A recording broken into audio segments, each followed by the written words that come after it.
Good morning, everybody. Good morning. Happy first 100 days. Before we begin, I want to acknowledge that the bipartisan Take It Down Act passed the House last night. This important legislation was championed and guided through Congress by our wonderful First Lady, Melania Trump, including through her direct advocacy on behalf of survivors during her passage efforts.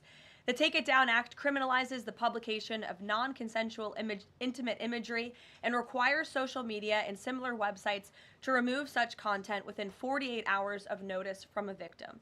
The First Lady thanks all those who voted in favor of this important legislation, and the President looks forward to signing it when it arrives on his desk. Today officially marks 100 days of promises made and promises kept by President Trump. This has truly been the most historic start to a presidency in American history. After building the greatest economy in the world in his first term as president, President Trump is in the process of doing that all over again. The American people trust in President Trump. Since his first day in office, President Trump has focused on defeating the Biden inflation crisis, bringing down the cost of living, and making the United States the best place in the world to do business, invest, create jobs, and innovate. And President Trump's efforts are working. 345,000 jobs have already been added since the start of President Trump's term.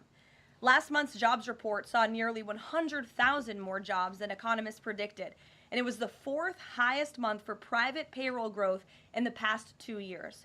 9,000 manufacturing jobs have been added to the economy already. This is a sharp contrast to the 6,000 manufacturing jobs that were lost each month in the final 2 years of the Biden administration. The U.S. employment rate remains at historic lows. And thanks to President Trump, Americans are seeing price relief for the first time in years. The last inflation report showed the first consumer price decline since the COVID pandemic, a decrease in energy prices, and real average hourly wage growth. President Trump is delivering on his promises to lower costs for American families and businesses. Prices across the board for everyday goods have seen declines since this president was inaugurated. From airfare to used motor vehicles to prescription drugs, prices are dropping. In fact, last month's drop in the price of prescription drugs was the largest ever recorded. And after Joe Biden botched the response to the bird flu, President Trump and Secretary Rollins' aggressive plan have brought down wholesale egg prices more than 50% from Inauguration Day. President Trump ended Joe Biden's reckless war on American energy and fossil fuels and has restored American energy dominance. And Secretary Wright, Secretary Doug Burgum are working hard on that effort every single day. Oil and gas prices are now way down because of this bold approach. Gasoline prices down 7%. Energy prices are also down as well. The Department of Interior just announced a new offshore drilling policy that will boost oil production in the Gulf of America by 100,000 barrels per day. On the deregulation front, President Trump is committed to cutting senseless red tape, especially for America's small business owners who are the backbone of our economy. We know cutting regulation leads to lower costs and higher growth. The mass deregulation effort by this administration will help usher in the golden age of America, which is underway. Immediately upon taking office, President Trump blocked all of the unfinalized Biden-era rules, saving Americans more than $100 billion, or $2,100 per family of four over the next decade. And the president also launched a bold multi-agency effort to roll back existing federal regulations that drive up the cost of living on hardworking families. This effort is projected to yield significant cost savings in the coming months, including the EPA's rollback of tailpipe emission rules for light-duty and medium-duty vehicles and the Department of Transportation's latest corporate average fuel economy standards. These two efforts alone yield $755 billion in total savings, or more than $8,800 per family of four over the next decade. In total, the combined savings from all of these actions equal just over $935 billion, or nearly $11,000 in real savings per family of four per the coming decade. The press is not talking nearly enough about the positive impact of President Trump's deregulation campaign. And investments from the biggest companies and countries in the world are pouring in under this president. So far, total investment commitments under the Trump administration have reached more than $5 trillion. including $500 billion from Apple in U.S.-based manufacturing and training, $500 billion from NVIDIA in AI infrastructure, $100 billion from TSMC and U.S.-based chips manufacturing, and the $500 billion private investment by OpenAI, Oracle, and SoftBank in AI infrastructure as well. All of these investment commitments are estimated to generate at least 451,000 new high-paying jobs for American workers and families. At this point, President Trump has secured more investments in the United States of America in 100 days than Joe Biden did in 4 years. President Trump is America's businessman in chief, and that's why these trillions of dollars in investments are flooding to our country. The business community is bullish on America because President Trump is back in charge. Tomorrow, the president will host CEOs and leaders from several companies that have made these investments to tout their historic commitments to our country and encourage others to follow suit. Under President Trump, there has never been a better time to invest in America. And the president finally said enough is enough and refused to allow America and our workers to be ripped off any longer on trade. President Trump implemented powerful tariffs to end the era of economic surrender and to rebalance America's trading agreements. More than 100 countries have already come to the table looking to offer more favorable terms for America and our people. There has never been a president who has created his own leverage like this president, and we are just getting started. Republicans in Congress are getting very close to passing President Trump's one big, beautiful bill, which will include the largest tax cuts in American history, strong border security measures, major military advancements, dramatic deregulation, and common sense spending reforms. As President Trump has said before, the best is yet to come. For more on President Trump's economic successes so far and the plans ahead, I want to pass it off to our incredible Treasury Secretary, Scott Bessent, who is here today, and we will open it up to questions. In our new media seat, we have Brendan Peterson, the financial services reporter for Punchbowl News. Punchbowl News covers power, people, and politics based in Washington, D.C., laser focus on Capitol Hill, the politics of legislating, founded in 2021, and it is the first newsletter that Capitol Hill and the White House reads every morning in the middle of the day and throughout the evening. Thanks for being here with us, and we'll start with you today. Thanks so much for being here. I have a question for Secretary Bessent. On tariffs, the president said over the weekend that we are hoping that maybe tariff revenues could replace income tax. But we also keep hearing about the deals that the administration is pursuing. So my question is, what is the White House's ultimate objective here? Do you want to have long-term tariff revenue or deals that might reduce those tariffs? I think it's a combination of both. So we're going to take in long-term tariff revenue. We put a process in place. We have 18 important trading relationships. We will be speaking to all of those partners, or at least 17 of them, over the next few weeks. Many of them have already come to Washington. What President Trump is referring to is the ability for tariff revenue to give income tax relief. And I think there's a very good chance that we will see this in the upcoming tax bill. The president campaigned on no tax on tips, no tax on Social Security, no tax on overtime, and the restoring interest deductibility for autos, for American-made autos. So tariff income could be used for tax relief on all those immediately. So you think that there is a role for significant tariff revenue in U.S. fiscal policy? I think that it is something that got put away a long time ago, and I think that tariffs will bring back American manufacturing and generate substantial revenues. On manufacturing, we've seen some pretty grisly surveys this month from the Philly Fed, which saw the biggest drop since May of 2020, and the Dallas Fed, similar plunging outlook, poor shipping orders. What are American manufacturers not understanding about your push for onshoring in the U.S.? Well, I think I was in the investment business 35 years, and I learned to ignore the survey data and look at the actual data, and the actual data has been quite good. The job data is good. Americans keep spending, and as Caroline said, we have these incredible commitments to bring manufacturing back on shore with record investment by domestic corporations and foreigners who want to come into the U.S. Thank you so much, Caroline. Thank you, Mr. Secretary. The Chinese continue to say that the U.S. and China are not engaged in any consultation or negotiation on tariffs. You recently said you've talked to your counterpart, but more about, quote, traditional things like financial stability. So can you clarify, is the administration talking to Beijing specifically about tariffs or not? Well, we're not going to talk about who's talking to whom, but I think that, over time we will see that the Chinese tariffs are unsustainable for China. I've seen some very large numbers over the past few days that show if these numbers stay on, Chinese could lose 10 million jobs very quickly, and even if there is a drop in the tariffs, that they could lose 5 million jobs. So remember that we are the deficit country. They sell almost 5 times more goods to us than we sell to them. So the onus will be on them to take off these tariffs. They're unsustainable for them. And they are saying you guys are not talking about it. So is that true? Look, they have a different form of government. They're playing to a different audience. So I'm not going to get into the nitty-gritty, again, of who's talking to whom.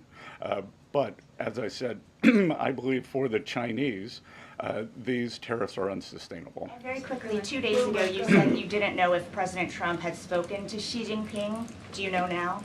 Again, I would say Caroline and I have a lot of jobs around the White House. Running the switchboard isn't one of them. Bloomberg, go ahead. Secretary Bissett, thank you so much for being here this morning. You've talked about the importance of giving investors certainty when it comes to the market, yet the Trump administration is continuing to negotiate several complex trade deals in a very sort of compressed time frame. When do you expect you'll be able to give the market some certainty around those deals? Do you have a deadline? Is it the 90-day pause? What are we looking at here? Good question. And I think one thing that has been a little disconcerting for the markets is, President Trump creates what I would call strategic uncertainty in the negotiations. So he is more concerned about getting the best possible trade deals for the American people. We had 4 years of bad deals for decades of unfair trading, and we are going to unwind those and make them fair. What we are doing is we've created a process. I think the aperture of uncertainty will be narrowing, and as we start moving forward announcing deals, then there will be certainty. But certainty is not necessarily a good thing in negotiating. Mr. Secretary, last night there were reports on the administration sort of walking back a little bit on the auto tariffs. Can you sort of just elaborate on that decision there and what we can expect going forward, and why sort of the shift in those auto tariffs? Well, President Trump has had meetings with both domestic and foreign auto producers, and he's committed to bringing back auto production to the U.S. So we want to give the automakers a path to do that quickly, efficiently, and create as many jobs as possible. Jasmine. Thank you so much, Caroline. Thank you, Secretary. Back on China, does the administration anticipate supply chain shocks or supply shocks coming now that cargo shipments from China are significantly down? And if so, are there plans in the process of how to address that? I wouldn't think that we would have supply chain shocks, and I think retailers have managed their inventory in front of this. I speak to dozens of companies, sometimes daily, but definitely weekly, and they know that President Trump is committed to fair trade and have planned accordingly. And then second question, can you outline the timeline for when you think some of these deals, particularly with your Asian countries like India, Japan, South Korea, you may have an announcement? I'm glad you brought up our Asian trading partners and allies. They have been the most forthcoming in terms of doing the deals. As I mentioned, Vice President Vance was in India last week. I think that he and Modi made some very good progress, so I could see some announcements on India. I could see the contours of a deal with the Republic of Korea coming together, and then we've had substantial talks with the Japanese. Andrea. Secretary Besant, just continuing on the path of the sort of like progress.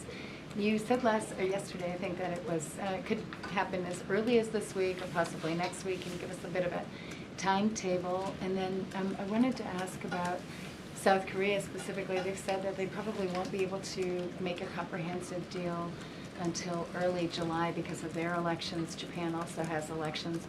And to what extent are domestic factors complicating your efforts? Canada just had an election.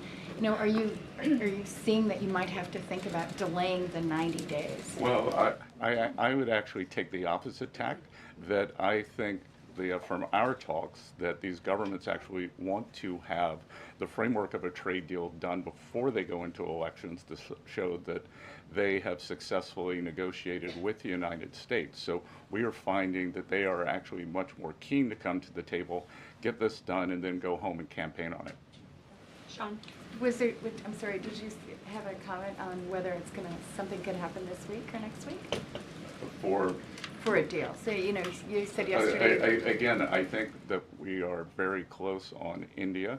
And in India, just a little inside baseball, India, in a funny way, is easier to negotiate with than many other countries because they have very high tariffs and lots of tariffs. So it's much easier to confront the direct tariffs when, as we go through these unfair trade deals that have been put in over decades, that the non-tariff trade barriers can be much more insidious and also harder to detect. So a country like India, which has the posted and ready tariffs, it's much easier to negotiate with them. So I think the India negotiations are moving well. Sean, go Hi, ahead. Mr. Secretary. So it was reported this morning that Amazon will soon display a little number next to the price of each product that shows how much the Trump tariffs are adding to the cost of each product. So isn't that a perfect crystal clear demonstration that it's the American consumer and not China who is going to have to pay for these policies? I will take this since I just got off the phone with the president about Amazon's announcement. This is a hostile and political act by Amazon. Why didn't Amazon do this when the Biden administration hiked inflation to the highest level in 40 years?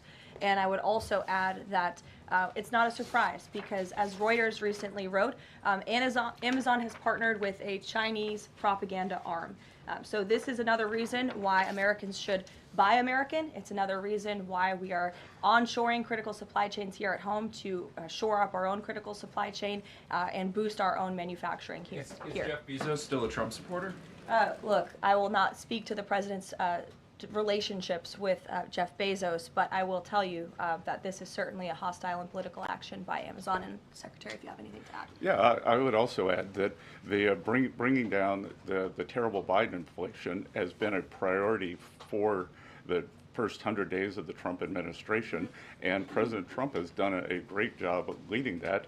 Since January 20th, interest rates, mortgage rates are down, gasoline and energy prices are down. We're expecting the further decreases. And as Caroline said, the big tax on consumers that goes unnoticed is deregulation or regulation, and we are deregulating and bringing that down. So, from a household income point of view, we would expect real purchasing increases. We've seen them over the first 100 days, and we would expect that to accelerate. We are doing peace deals, trade deals, tax deals, and deregulating. And the deregulation is a longer lead time, but I think by the third and fourth quarters, that's really going to kick in. Kelly, go ahead. Thank you, Caroline. A question for you and Secretary Besant. We talk a lot about volatility and uncertainty in the marketplace, and the president has stated all along that he's more concerned about mainstream America, the American worker. You just talked about deregulation and this entire fair trade and reciprocals. What is your message to the American people in terms of letting them get through this disturbance and the outcome being greater and a greater good for the American worker, the American people, the American families? I would say trust in President Trump. There's a reason he was reelected to this office. It's because of the historic success of his economic formula in the first term, and as I laid out at the beginning of the briefing and the Secretary has talked about and the President talks about every day, there's a proven formula that works. Massive deregulation, energy independence, and tax cuts, which are coming. And the Secretary is working very hard on that with our counterparts on Capitol Hill. If you want to talk about that, that's a huge deal to put more money back into the pockets of hardworking Americans. As for the fair trade deals the President is trying to negotiate, he's not just righting the wrong of the mess that he inherited from the past 4 years of the Biden administration. This is a mess that has been created for the past 4 decades, that has sold out the middle class, that has moved jobs overseas. You think about our heartland, middle America, what towns used to look like, what they look like today. President Trump wants to restore the golden age, and it's a process to do that. And that process is underway, but he's put together a fantastic trade team. Secretary Bessent, Secretary Lutnick, Jamieson Greer, all working incredibly hard on this effort 24/7. But tax cuts are coming, and that's key. And Mr. Secretary, why don't you talk a little bit about that? Yep. So it's really a three-legged stool in the economic policy. It's trade, it's tax, and it's deregulation. So we are in the midst of addressing, as Caroline said, these long-term trade imbalances. The tax bill is going much better than I would have thought when I took office on January 28th, and that's through President Trump's leadership. That Speaker Johnson, Leader Thune are united. Speaker Johnson, we had a very good meeting yesterday with somebody called the Big Six, NEC Director Kevin Hassett, myself, Speaker Johnson, Leader Thune, Committee Chairman Jason Smith, and Senator Crapo. And the tax bill is moving forward. It is going to give permanence to the 2017 Tax Cuts and Job Act, which will, back to the question on certainty, it will give American business certainty, it will give American people certainty, and then President Trump is also adding the things for working Americans that is talked about earlier: no tax on tips, no tax on overtime, no tax on Social Security, making auto payments deductible. So that will substantially address the affordability crisis. And the other thing that I would note, and back to data, is that the Vanguard, one of the largest money management firms in America, said that over the past 100 days, 97% of Americans haven't done a trade, and in fact, individual investors have held tight while institutional investors have panicked. So individual investors trust, investors trust President Trump. Megan, in the back. Thank you both. Can you detail for us exactly what we should expect as far as relief on the auto tariffs front? And then further, Mr. Secretary, should we expect other industries to also get relief the way we've now seen for auto and tech as well? I'm not going to go into the details of the auto tariff relief, but I can tell you that it will go substantially toward reshoring American auto manufacturing. And again, the goal here is to bring back the high quality industrial jobs to the U.S. President Trump is interested in the jobs of the future, not the jobs of the past. We don't need to necessarily have a booming textile industry like where I grew up again, but we do want to have precision manufacturing and bring that back. And another important, very important function of this that does not get talked about enough is national security. President Trump, his overriding concern and belief is that economic security is national security is economic security. And we saw during COVID that our supply chains got cut off. And we need to bring back a lot of those supply chains, whether it's in semiconductors, medicines, the steel, and we have to onshore those. So it's a combination of making trade free and fair and remedying this gaping national security hole that he was left with. I would just add, Megan, the President will sign the executive order on auto tariffs later today, and we will release it as we always do. Go ahead. Secretary, any updates on the negotiation with the European Union, and is it hard to negotiate with the European Union? Pardon? Do you have any updates on the negotiation with the European Union? I'm more involved in the Asian negotiations. My observation would be, goes all the way back to Henry Kissinger's statement, when I call Europe, who do I call? So we're negotiating with a lot of different interests. Some of the European countries have put on an unfair digital service tax on our big internet provider. France and Italy, other countries, Germany and Poland, don't have that. So we want to see that unfair tax of one of America's great industries removed. So it's going to be a give and take. So they have some internal matters to decide before they can engage in an external negotiation. Edward. Thanks, Caroline. Mr. Secretary, so contacts I have in the business community say that they're basically frozen for long-term investment because of the uncertainty around tariffs. How long do you think President Trump has to make a deal before there's damage to the economy? Look, I think that what we're seeing is that business leaders, they've gone into a pause, and I think we're going to give them great certainty on this tax bill. And I think over the next couple of weeks, as I said, we have 18 important trading relationships. We'll put China to the side. 17 they are in motion. And then, as I said yesterday, I think there's a very good chance we're going to get this tax bill done. And the tax bill is going to be very powerful for domestic U.S. investment. So what we are going to do, one of the most powerful parts of President Trump's 2017 tax bill was full expensing of equipment.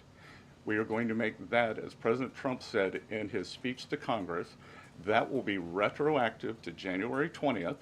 The other thing that we are looking to add is full expensing for factories. So bring your factory back. You can fully expense the equipment and the building. We will couple that with deregulation, cheap energy, and regulatory certainty, and that will continue to make the U.S. the greatest destination for domestic and foreign investment. And the president, well, if I can follow, just the president said that world leaders would like to meet with him in Rome, in Vatican City, about trade. Other than President Zelensky, who did the president meet with, and about trade, and when could we get some of those deals? The president met with President Zelensky, as you know, which we talked about, and the president continues to be engaged with his fellow leaders around the world in the European Union. You've seen many of them visit the White House. I want to harp on, in closing, the point the Secretary just made. On the campaign trail, the president promised the American public that he was going to make America the best country in the world to do business again. The lowest taxes, lowest regulation, lowest energy costs of anywhere in the world. And if you do business in the United States, you won't pay a tariff, you won't pay a price. That's not just good for companies around the world, but it's good for the American worker. That's what this team is focused so hard on every day. We have work to do. The golden age of America is underway, but as I pointed out in the beginning, there's a lot of reason for the American consumer, the American CEO, the American small business owner to be confident and optimistic about this president and where we're headed. So you will hear more from the president himself later this evening. He is traveling to Michigan, as you all know. He'll make a stop at the Air Force Base with Governor Whitmer, and then we will head to a rally tonight where you'll hear more from him directly. So we'll see you in Michigan. Thank you, guys. Thank you, Caroline. I think it was really good to show up.